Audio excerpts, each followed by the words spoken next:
I've got a question from an aside, because people will want to invest in London. And we talked about mortgage interest rates. I don't want to get you involved too much quickly on this one, but maybe I'll bounce this over to Bronwyn and to Paul, talking about investing in London, because I've got to be honest, if people talk about getting a good return on investment, not return on capital, I always say that London is the worst place to invest. But starting with you, Bronwyn, then over to Paul, what's your thoughts about investing in London for return on investment? Okay, so if you are buying, then yes, prices are expensive in London. But like any city, there's always going to be little pockets where you can be buying reasonably. So the ex-council houses that tend to be a little bit bigger than the most, perhaps you'll pick up something a lot cheaper in certain areas, certain boroughs. Obviously, you've got to be careful that people are happy to live there.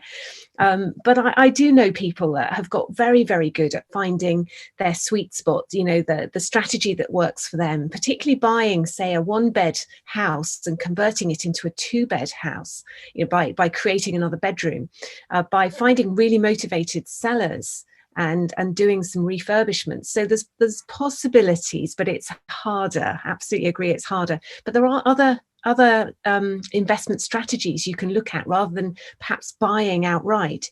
You could do a purchase lease option. That's where you're working with the owner and you're perhaps adding the value to the property, but not buying it yet. Now that can work really well in London. You can find possible negotiation with an owner where you can do all the work and they get a little bit of rent or lease for it. So there's all sorts of things that you can consider, but of course you've got capital growth, which you mentioned. In London you're always going to get capital growth in the long term, but yeah. Any other? Paul, over to you. Thanks, Bronwyn. Excellent idea, PLO, purchase lease option, as it helps reduce the risk. But bear in mind what we've been saying tonight, especially what Tim mentioned about 5-10 minutes ago.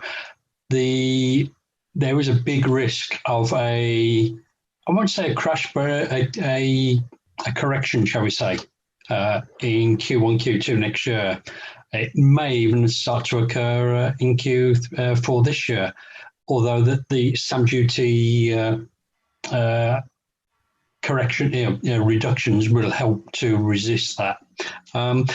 The other thing is that prices in London, I understand, have slowed recently because everyone's looking to move out of London because if they've been locked up in a flat in the centre of London, they are looking to get out and get some green space to move into. So just be mindful of that. I always say, for those of you who don't live in London, invest locally, because that way you can get to know your area, and that's crucial when you're looking to invest, especially for the longer term. Capital growth will occur wherever. It does occur far better in the London area, but it does occur around the outside of the M25. So just bear in mind, look a bit further out to see what the opportunities are. But yes, just be careful. The next 6 to 12 months are going to be a very interesting time, and we all know when the best time to buy is, don't we? 20 years ago, as they say. Second best time is now, but as Tim said, and it wasn't legal advice, it was sensible advice. Just sit on your hands. So, anyone else want to chip in? I will caveat this with, it was a safe, socially distanced debate that I had with some parents of my son's friends, effectively, and we were catching up. We were talking about how they found lockdown, how they found working at home. These are guys who typically work out of London, will go into London 2 or 3 times a week, sometimes more. They're then flying out to other destinations. And they were telling me that they don't envisage working back in their office at all in London. In fact, some of their colleagues who are London-based are actively starting to look slightly further afield to have a better work-life balance and a bigger home. Now, who knows how big a trend that's going to be, but it's certainly a trend that is going to be there for sure for the foreseeable future. And they were kind of telling me that their boss had been really resistant to working from home for years, and this was forced upon him, and he's now a firm advocate, and he's really embracing the idea of being able to not have the big flash London office space.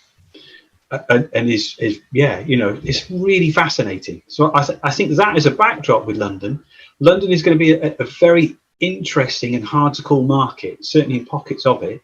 And I'm wondering whether you've seen this, Jenny, but the local estate agents I've spoken to have seen an upsurge in demand for properties, family properties, detached properties. Really very interesting, very, very interesting. So I'm not sure London is a particularly, for an investor, if you haven't got, or we're unsure of the short-term capital growth, you're not going to get a yield at the moment. You're either buying into London for medium to long term, which, you're going to get some capital growth, or you'd be better placed parking your cash elsewhere.